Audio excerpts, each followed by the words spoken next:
খেলো যে লাথিলাং ভেঙে ওই গেল ঠ্যাং, মাথায় পড়লো একটা বেল, ও জাদুরে দেখিলে কেমন তুমি খেল।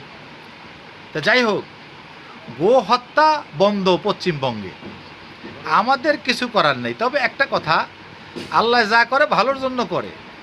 পশ্চিমবঙ্গে এই গরু যদি নিষিদ্ধ হয়ে যায়, বিশেষ করে বাংলাদেশ সরকারের মূল কাজ হলো পাচার প্রতিরোধ করা, যাতে ওরা আমাদের দেশে গরু ঢুকাতে না পারে।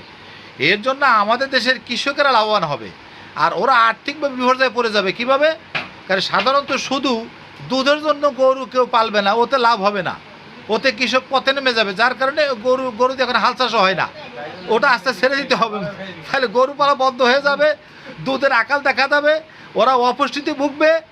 হ্যাঁ, এবং আর একটা মজার কথা হলো, যেমন এই যে যারা কামার আছে, কামার যারা আছে, ওরা যে এই যে দাবাটি ছুরি বানায়, ওরা বেকার হয়ে যাবে, ওদের দাবাটি ছুরি কম চলবে, এই আর্থিকভাবে ওরা ক্ষতিগ্রস্ত হবে। চামড়া শিল্প ধ্বংস হয়ে যাবে, লেদার ফ্যাক্টরি ধ্বংস হয়ে যাবে।